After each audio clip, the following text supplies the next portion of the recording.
ఈరోజు సరే మనం చివరికి మన కొత్త సదస్సు చేశారండి అది సహజంగా మనం అనుకునేదంటే చివరి వరకు ఎవరు నిలబడతాడు, కొట్లాడుకుని నిలబడతాడు, సైనికుడు నిలబడతాడు. గంతే అర్థం చేసుకో. వచ్చేటోళ్ళు వస్తుంటారు, పోయేటోళ్ళు పోతుంటారు. సింపుల్ యుద్ధ నీతి. యుద్ధంలో 1:99. ఒక్కడు సైనికుడు కనిపిస్తుంటాడు, వెనకాల 99 మంది పనిచేస్తుంటేనే యుద్ధం నడుస్తుంది. అందులో వంట వండేటోడు ఉంటాడు, వండి పెట్టేటోడు ఉంటాడు, తెచ్చేటోడు ఉంటాడు. యుద్ధం చేస్తుంటే సైనికుడికి దెబ్బ తాకితే మోసుకొచ్చేటోడు ఉంటాడు, కాళ్ళు కట్టేటోడు ఉంటాడు. వాటికి ఇవన్నీ యుద్ధ నీతిలో భాగం. ఇక్కడ మనం కూడా ఏంటంటే అదే యుద్ధ నీతిని నేర్చుకోవడం అనేది కొంత అవసరం. సైనికులు లాగానే పనిచేయాలి. అందుకే నేను ఇవాళ కాదు, ఇన్సిడెంటల్గానే ఆ ఇద్దరు పెద్ద మనుషులు ఇక్కడ ఉన్నారు. పిఎల్ విశ్వేశ్వరరావు గారు, అన్న సింహాద్రి గారు, ప్రొఫెసర్ సింహాద్రి గారు. నేను 97 నుంచి నేను ఒక ప్రిన్సిపల్ పెట్టుకున్నాను. మనకు సంబంధించినటువంటి, మనకు అంటే మొదట మాకు ఇంకొకటి స్కూల్ ఉండే, ఆ తర్వాత 90లో తెలంగాణ స్కూల్కి వచ్చినాం. ఆ తెలంగాణలోనే బై డిఫాల్ట్గా ఆ రోజు నుంచే మా రోజు వీరన్న మొదలుపెట్టినట్టు కుల వర్గ జమిలీ పోరాటాల నేపథ్యం నుంచి ఈ తెలంగాణకు అంతిమంగా పరిష్కారం బహుజన రాజ్యం, బీసీ రాజ్యాధికారం అనేటువంటి ఆ రోజు నుంచి 95-96 నుంచి మొదలైనటువంటి చైతన్యం ఆ రోజు నుంచి నేను పెట్టుకున్న ప్రిన్సిపల్ ఒకటి. నేను ఏ సమావేశానికైనా మొదట్లో వస్తా, అది చిన్నది కానీ పెద్దది కానీ చివరి దాకా ఉండాలి. ఆ రోజు నుంచి 97 నుంచి నేను ఆ ప్రిన్సిపల్ పెట్టుకున్న ఈ రోజు వరకు పాటిస్తున్నాను. మొదటి నుంచి వస్తా, చివరి దాకా ఉంటాను. కానీ నాకు మాట్లాడే అవకాశం వచ్చినా, నాకు నేను మాట్లాడేది వినేవాళ్ళు లేకపోయినా ఉన్నా కూడా మాట్లాడుతుంది. ఎందుకంటే మనం ఇక్కడ ఇంతమంది కూడినామంటే మొట్టమొదటి ఏంటంటే దీంట్లో మన ప్రయోజనం ఏదో ఉన్నట్టే కదా. మన ప్రయోజనం అంటే మన సొంత ప్రయోజనం అని కాదు, వ్యక్తిగత ప్రయోజనం అని కాదు, మన జాతి ప్రయోజనం. ఆ జాతి ప్రయోజనం కోసం మనం ఒక్క పూటనో ఒక్క రోజునో మన వ్యక్తిగత జీవితాన్ని, వ్యక్తిగత మిగతా కార్యక్రమాన్ని త్యాగం చేయలేకపోతే మనం ఆ జెండా పట్టుకోవడమే, ఆ ఎజెండాని ఎత్తుకోవడమే అర్థం లేనటువంటి. ఐఎమ్ వెరీ సారీ మాట చెప్పదలుచుకుంది కాబట్టి చెప్తున్నా. ఎందుకంటే ఇందాక సరే శ్రీనివాస్ గౌడు, మన తీర్మార్ మల్లన్న, ఈటల రాజేందర్ గారు కొంత సరే వాళ్ళకున్న ప్రియాక్యుపైడ్ షెడ్యూల్ కొంత ఉంటుంది కాబట్టి ఉండొచ్చు, తిరుపతి పోవడానికి. కానీ మిగతా వాళ్ళ 5-6 అటువంటి వాళ్ళు మినహాయిస్తే మిగతా చాలా మంది వచ్చింది కదా. మొదట మాట్లాడినటువంటి వాళ్ళు పోవడం అనేది వాట్ ఈస్ మీనింగ్, దాని అర్థం ఏంటి? ఇక్కడి నుంచి మనం ఎందుకంటే అక్కడనే ఒకరోజు ఇవాళ ఇది పెట్టింది ఏంటంటే ఇది ఓపెన్ సెషన్ కాదు, సీరియస్గా బ్రెయిన్ స్టామింగ్ సెషన్. మొన్న ఆ రోజు సిద్ధేశ్వర వారి దీక్ష విలువ చేసినట్టు అప్పటికప్పుడు అందరం కూడా ఇక్కడ ఉన్నటువంటి చిరంజీవి గారు, బయట ప్రకాశ్ అన్న అందరం కూడా అప్పటికప్పుడు అనుకొని అందరం కూర్చొని లేదు ఇది మనం ఒక సీరియస్గా ఇందులో కూర్చొని ఒక ఎక్సర్సైజ్ చేసి ఒక మెసేజ్ ఇవ్వాలి. ఈ ఉద్యమ జ్యోతిని ఆరిపోనియొద్దు, ఇదైతే అంటుకున్న జ్యోతిని ఆరిపోనియకుండా వెంటనే తాత్కాలికంగా చేయాల్సినటువంటి కార్యాచరణ, మధ్యకాలంగా చేయాల్సినటువంటి కార్యాచరణ, దీర్ఘకాలికంగా చేయాల్సినటువంటి కార్యాచరణకు సంబంధించి కొంత ఎక్సర్సైజ్ చేద్దాము అని చెప్పేసి ఆ రోజు సెలెక్టెడ్ వచ్చింది. ముందు అనుకున్నది ఇక్కడ వచ్చినటువంటి వాళ్ళు నిజంగా కూడా మాత్రం మనం టైం స్పెండ్ చేయకుండా సరే ఇది మొదటిసారి మనది పక్క పెడితే భవిష్యత్తులో మిగిలినటువంటి వాళ్ళని కూడా ఖచ్చితంగా సూత్రం పాటించాలి.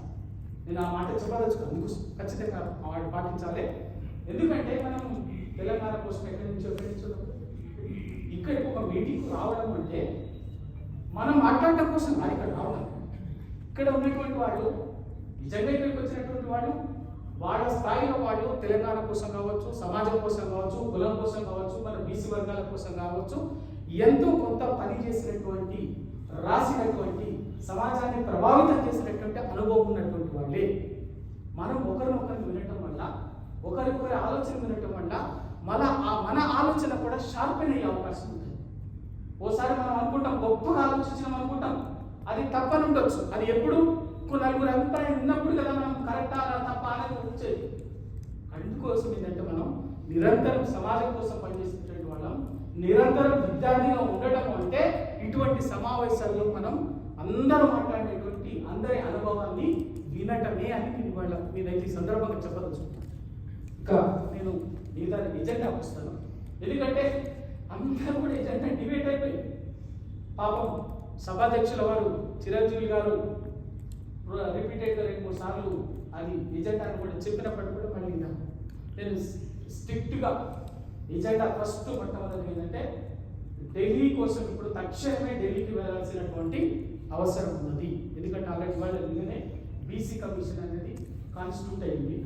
దాంట్లో మనమందరం అనుకున్నటువంటి దానికి విరుద్ధంగా ఇట్లా బీసీ కమిషనే కాబట్టి బీసీ పాపులేషన్ చేస్తారు తప్ప జనరల్ ఎన్యూమరేషన్ చేయలేదు. కాబట్టి మనం ఏం కోరుకుంటుంది ఏంటిది? సమగ్ర కులాలను కోరుకుంటున్నాం. బీసీ ఎన్యూమరేషన్ అంటే ఎంతో పర్సెంటేజ్ వస్తుంది, పెద్ద విషయం కాదు. మనం ఓన్లీ పర్సెంటేజ్ దానికోసమా? సమగ్ర కులగన్న నా కులంతో పాటు నన్ను దోచుకుంటున్నటువంటి వాడి కులం లెక్క కూడా తేలా, అవునా కాదు? మరొకరినేనా? అంతే కదా, వాని లెక్క కూడా తేలా. వాడి వాళ్ళ లెక్కలన్నీ తెలుసు. రఫ్గా అనుకున్నటువంటిది మనం ఏదో రఫ్గా మన దగ్గర ఉన్నది.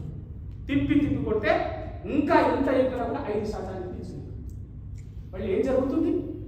సంపద వాళ్ళ చేతుల్లో ఉంటుంది, అధికారం వాళ్ళ చేతుల్లో ఉంటుంది, సర్వం వాళ్ళ చేతుల్లో ఉంటుంది. మళ్ళీ మనం ఇంకా అడుగులు కంటే ఉంటాం. సరే, ఆ పార్టీ ఈ పార్టీ అని మనకు కూడా సబ్జెక్ట్ కాదు. అదొక మనం రాజకీయాల గురించి మనం ఇక్కడ కూర్చున్నదే పూర్తిగా రాజకీయాల అతీతంగా అపొలిటికల్గా కూర్చున్నటువంటి వాళ్ళు. మన ఆలోచన కూడా అపొలిటికల్గా ఉండాలి, రాజకీయాలకు అతీతంగానే ఉండాలి.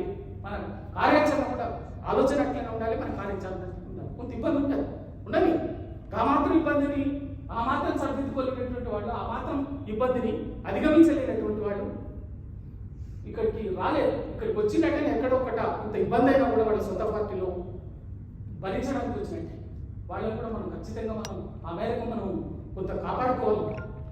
అందుకోసమే ఖచ్చితంగా రేపు మనకు ఇప్పుడు కావాల్సింది సమగ్ర కులాన్ని జరగాలి. అన్ని కులాల లెక్కలు లేదా, ఒక్క కులం అంటే సంఖ్య ఒక్కటే కాదు, కులగాలంటే మనం అన్నట్టు దాంట్లో ఉన్నటువంటి ఆర్థిక, సామాజిక, సాంస్కృతిక అన్ని రకాల స్థితిగతులు కూడా రికార్డు కావాలి. అదే కదా ఇప్పుడు సోషియో ఎకానమిక్ సర్వే అంటే. సోషియో ఎకానమిక్ సర్వే ఏం చేస్తారు? ఒక రిజర్వేషన్ల కోసం మాట్లాడుతున్నాం మనం. ఇంతకాలంగా 75 సంవత్సరాల స్వతంత్ర భారతదేశంలో భారత రాజ్యాంగం అయినప్పటి నుంచి కూడా రాజ్యాంగబద్ధ అన్యాయమైనటువంటి కూడా ఎవడు చూసుకున్నాడు? ఆ లెక్కలన్నీ కూడా ఇవాళ మనకు ఖచ్చితంగా ప్రభుత్వం తేల్చాల్సినటువంటి అవసరం. అదే స్వతంత్రం రాకముందు బ్రిటిష్ తెలిసింది కదా, స్వతంత్రం వచ్చిన తర్వాత పీకినాయి కదా మన లెక్కలు. ఇవాళ కూడా అంటే మనం స్వతంత్రం కోసం కొట్లాటలో ఉన్న తప్పైందా?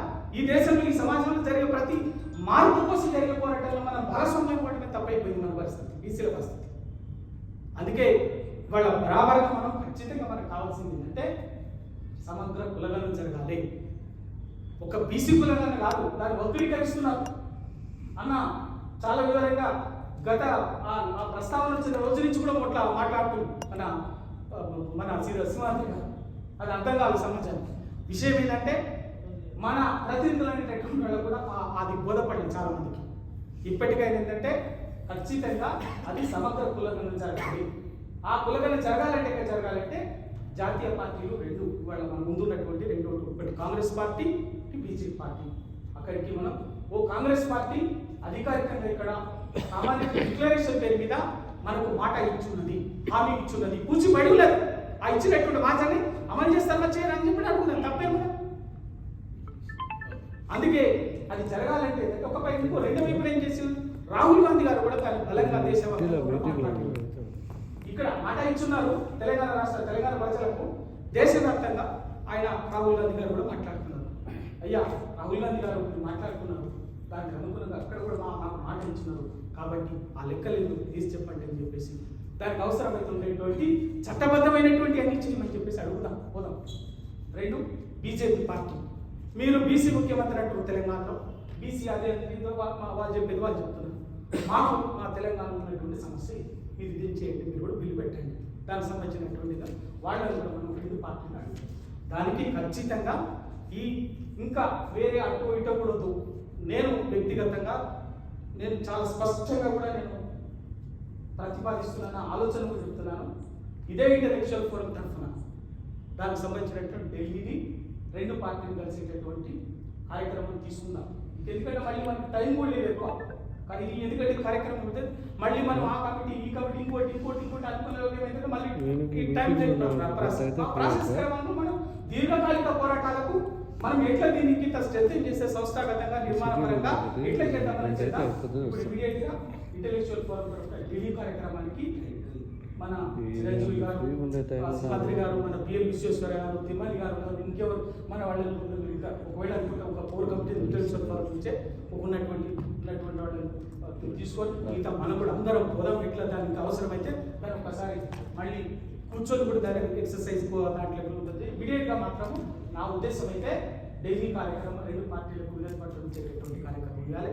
ఆ పోయేటటువంటి వాళ్ళలో కాస్త ముఖాలు కూడా అక్కడ ఏఐసిసిని బీజేపీ పార్టీని ఇన్ఫ్లుయెన్స్ చేసేటటువంటి అటువంటి వాళ్ళు ఉండాలి. అలాగే బండా ప్రకాష్ గారు కూడా ఢిల్లీలో విస్తృతమైనటువంటి సంవాదాలు ఉన్నాయి. గతంలో ఇంకా మాజీ రాష్ట్రపతి గారు ఉంటే అన్న పక్క రాష్ట్రపతి గారిని ఏర్పాటు చేస్తుండే రామ్నాథ్ కోవింద్ గారిని. ఎందుకంటే అన్న కోలి సమాజ్కి మన రామ్నాథ్ కోవింద్ గారు ఆల్ ఇండియా ప్రెసిడెంట్ ఉండే, అన్న ఆల్ ఇండియా జనరల్ సెక్రటరీ ఉండే, అవన్నీ ఉన్నాయి. ఆ సంబంధాలు కూడా ఇప్పుడు ఉపయోగపడతాయి తప్పనిసరిగా. బండా ప్రకాశం లాంటి అందరం కూడా, ఎందుకంటే అందరూ మన సబ్జెక్ట్, రాజకీయాలకు అతీతంగా మన బతుకు పోరాటం ఉంది, దీంట్లో మన అస్తిత్వం ఉన్నది, మన ఆత్మగౌరవం ఉన్నది.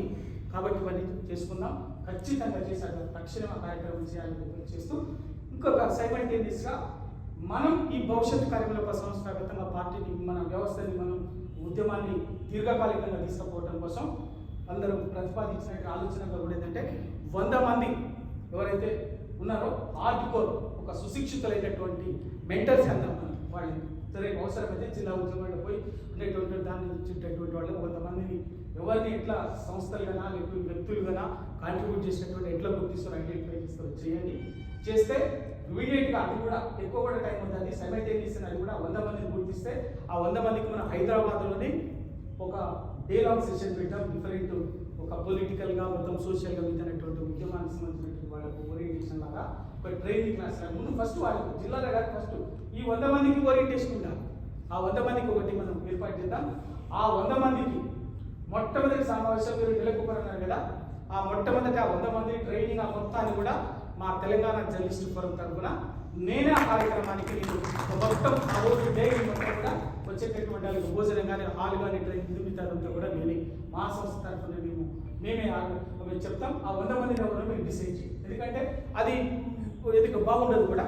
ఆ 100 మందిని డిసైడ్ చేసి వెన్యూ మేము డిసైడ్ చేసి చెప్తే మేము ఆ జర్నలిస్ట్ ఫోరం తరఫున ఆ కార్యక్రమాన్ని ఖచ్చితంగా చేద్దాం. అట్లా మనం ఆ 100 మందిని ట్రైన్ చేసిన తర్వాత ఆ 100 మంది ద్వారా జిల్లాల్లో ఇంకా వాళ్ళు వెళ్ళి జిల్లాలో కాన్స్టిట్యూన్సీ స్థాయిలో మండల స్థాయిలో కూడా అది ఒక గ్రౌండ్కు పర్క్యులేట్ అయ్యేటట్టుగా దాన్ని మనం ఒక సంస్థాగతంగా ఒక దీర్ఘకాలికంగా చేస్తే తప్ప ఇది అంతిమంగా పరిష్కారం కాదు. ఎందుకంటే నేను తెలంగాణ ఉద్యమంలో 97 నుంచి పనిచేస్తూ ఇప్పటి వరకు ఉన్నటువంటి నేనే 100 సభలకు నేను సభాధ్యక్షునిగా ఇక్కడ ఎటువంటి సమావేశాలకు ఆర్గనైజ్ చేసినటువంటి వాళ్ళ ఎక్స్పీరియన్స్ ఏంటంటే ఉంటాయి, ఇవన్నీ ఉంటాయి. ఇప్పుడు మిత్రులు ఆవేశంతో దాసు సురేష్ మాట్లాడినట్టుగా, శ్రీనివాస్ గౌడ్ మాట్లాడినట్టుగా, అభిమాన్ మాట్లాడి ఇవన్నీ ఉంటాయి. ఉద్యమం అంటేనే అనేక ఆలోచనల సమాహారం, అనేక ఆలోచనలు వచ్చినప్పుడు ఆ సంఘర్షణ నుంచే ఒక కొత్త ఫార్మ్ అనేది రూపుదిద్దుకుంటుంది. ఏది ఎక్కడ ఉన్నది అక్కడే ఉంటుంది, అక్కడే పడి ఉన్నట్టే ఉంటుంది కదా. అయితే ఆ సంఘర్షణ నుంచి ఆలోచన నుంచి 100 లక్ష ఆలోచనలు వస్తాయి. ఆ 1,00,000 ఆలోచనల సంఘర్షణ నుంచి ఒక కొత్త ఉద్యమ రూపం రావచ్చు, ఇంకో ఆలోచన రావచ్చు, ఏదైనా వస్తుంది. కాబట్టి వాటి గురించి మనం ఆందోళన చెందాల్సినటువంటి అవసరమే లేదు. దానికి చేస్తూ ఒకటి కామన్ ఐడెంటిటీ ఇలా ఒక జెండానా లేకపోతే ఇలా అన్నారు కదా, అది కూడా మనం ఇమీడియట్గా అవసరం లేకపోయినా దాన్ని కూడా ఈ 100 మంది ట్రైనింగ్ ఇవన్నీ చేసినప్పటికీ కూడా అటువంటిది కూడా వచ్చేసిందంటే చేసుకోవచ్చు. అని తక్షణం మాత్రం ఏంటంటే మనం ఢిల్లీ ఇప్పుడు చేయాల్సినటువంటి కార్యక్రమం ఒకటి డిఫరెంట్ ఒక 100 మంది ఇట్లా ఉన్నటువంటి వాళ్ళకి ఓరియంటేషన్. ఎందుకంటే నేను ఇక్కడ మేము అందరూ అడుగుతున్నా ఒక మాట, ఎందుకంటే మనం అందరం బీసీ అంటే పిచ్చి ఉన్నాడు. తెలంగాణ అంటే ఎట్లా తెలంగాణ అంటే ఎట్లా పిచ్చోడము, ఇప్పుడు బీసీ పిచ్చోడు. క్లియర్ అంతే కదా. మీరు అందరు ఎక్కడొక్కడ తెలంగాణ ఉద్యమంలో పాల్గొనాలి కదా. అసలు తెలంగాణ ఉద్యమంలో మొట్టమొదటిగా అక్షర రూపంలో తెలంగాణకు జరిగినటువంటి నష్టాన్ని పుస్తక రూపంలో కానీ డాక్యుమెంట్ రూపంలో కానీ వచ్చింది ఎందుకు చదివినా మీరు? ఓ పేరు చెప్పండి. మొట్టమొదటి అన్న ఇద్దరు ఉన్నారు ఇక్కడ, అన్న ఉన్నాడు. మొట్టమొదటి పుస్తకం ఒకటి తల్లడిల్లుతున్న తెలంగాణ. ఆ పుస్తకాన్ని రాసింది ప్రొఫెసర్ సింహాద్రి గారు, ప్రొఫెసర్ జయశంకర్ గారు, ఇద్దరు బీసీలు. ఇంకొకటి English, the dimensions of Telangana under development అన్న సింహాద్రి గారు, పిఎల్ విశ్వేశ్వరరావు గారు. విత్ డేటా 96, 97 నాకు కరెక్ట్ గుర్తులేదన్నా, మీరే చెప్పాలి కరెక్ట్. పుస్తకం వచ్చింది ఫస్ట్ 20 లక్షలు ఖర్చు పెట్టామండి. అదే నేను చెప్తాను. ఆ 2 పుస్తకాలు వచ్చాయి. అసలు తెలంగాణకు జరుగుతున్న అన్యాయాన్ని ఇప్పటి వరకు మాట్లాడటానికి బేసిక్ డేటానే అది. ఆ 2 పుస్తకాలు తల్లడిల్లుతున్న తెలంగాణ తెలుగులో, Telangana under dimension, Telangana under dimension English book translate అయింది తెలుగులో. అది కాదు. ఆ తర్వాత జరిగినటువంటి ఇది ఒకటి వరంగల్ డిక్లరేషన్ స్టాండర్డ్. ఈ మూడు డాక్యుమెంట్స్ ఆధారంగానే ఈ తెలంగాణ 97 నుంచి జరిగినటువంటి తెలంగాణ ఉద్యమం జరిగింది. నష్టం అది అంతా రాసినటువంటి కూడా మన బీసీ. వాళ్ళందరూ మాట్లాడుతున్నప్పటికీ ఏమొచ్చిందంటే బీసీలు తెలంగాణ లేదు, చైతన్యం లేదు, మనం అంటే లేదు. బయట చెప్పినట్టు అది అవగాహన లేదన్నమాట. ఈ తెలంగాణ గడ్డ మీద ఉన్నంత చైతన్యం భారతదేశంలో ఏ గడ్డ మీద 375 ఏళ్ల క్రితమే సర్వాయి బాబా అనేటోడు మన గడ్డ మీద ఉన్నట్టు ఓ గౌండోడు బిడ్డ రాజ్యాధికారం నాకు కావాలి, రాజ్యం కావాలని చెప్పేసి, రాజ్యం వస్తే తప్ప మన బతుకులు బాగుపడేవి, లేకపోతే పిచ్చగాళ్ళే మరి 370 ఏళ్ల క్రితమే దొరలు పెత్తందారులను తరిమినటువంటి గడ్డ కలిగి ఆ నుంచి మొదలైతే తెలంగాణ సాయుధ రైతాంగ పోరాటం ఎవరిది? భూస్వాములు పెత్తందారులకు వ్యతిరేకంగా గ్రామ స్థాయి నుంచి కొట్లాడి తరిమినటువంటి వాళ్ళు ఎవరు? బీసీలం కాదా? ఓ చాకలేయము బీసీ కదా? ఓ నల్ల నరసింహులు, ఓ సుద్దాల హనుమంతు, ఓ బొమ్మగారి ధర్మభిక్షం, ఇట్లా ఎత్తుకుంటా పోతే వీళ్ళందరూ కూడా, ఓ దొడ్డి కొమరయ్య, ఎవరు? ఎక్కడి నుంచి వచ్చింది చైతన్యం? అందుకే ఎవరు చైతన్యం. అయితే తెలంగాణకు ఉన్నటువంటి సామాజిక స్వరూపం లేదు కాబట్టి తమిళనాడు లాగా, కేరళ లాగా, కర్ణాటక లాగా అక్కడ ఉన్నటువంటి సామాజికంగా వచ్చినటువంటి ఉద్యమం లేదు.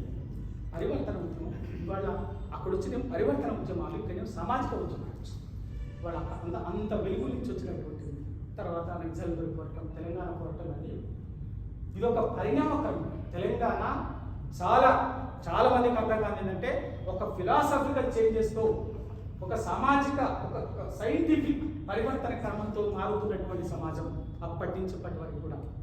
తెలంగాణ అనుకున్నాం, తెలంగాణ కోరడంలోనే నీ రాజ్యం కావాలనేటువంటి మూలం ఉన్నది. తెలంగాణ రాష్ట్రం కావాలి, మా రాజ్యం ఆశిత్వం అంటే ఎవరు కొట్లాడినట్టు కదా. మనం కదా బీసీలం కదా. బీసీలం లేకుండా గ్రామ స్థాయికి రాష్ట్రానికి ఏ జేఏసీ లేదు, ఏ సంఘం లేదు, ఏ ఉద్యమం లేదు, ఏ ఉద్యమం తెలంగాణ ఉద్యమం మనం నడిపించాం. సరే తర్వాత వచ్చాక ఆ ఫలాలు పొందటం ఎప్పుడైనా ఉంటాయి ఏ సామాజిక ఉద్యమంలో, ఏ సమాజ. అందుకే మిత్రులారా మనం అందరం ఏంటంటే అటువంటి ఆత్మతీవ్రత కూడా అవసరం. ఈ తెలంగాణ సమాజాన్ని అద్భుతంగా నడిపించే చైతన్యం ఉన్నటువంటి వాళ్ళం. ఈ రేపు బీసీల చేతుల్లోకి వస్తే ఈ తెలంగాణ అద్భుతంగా దేశంలోనే ఎవరికి తీసుకొని విధంగా నిలబెట్టగలిగే శక్తి సంగతి ఉన్నటువంటి మేధో సంపత్తి ఆలోచన ఈ తెలంగాణ బీసీలకు ఉన్నది. అది మన బ్లడ్ లోనే ఉన్నది.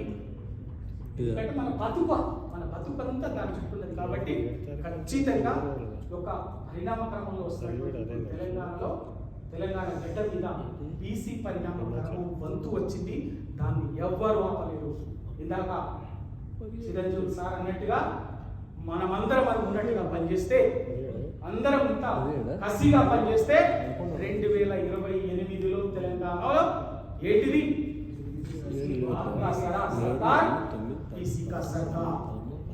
अब की बार किसी का सबका बराबर आएंगे लाएंगे आ स्पिरिट तो ओके थैंक यू बोलेगा जय तेलंगाना जय किसान థ్యాంక్ యూ రవికుమార్ గారు. సరే, ఇప్పుడు మన ఈరోజు ముఖ్య అతిథి మన డిప్యూటీ చైర్మన్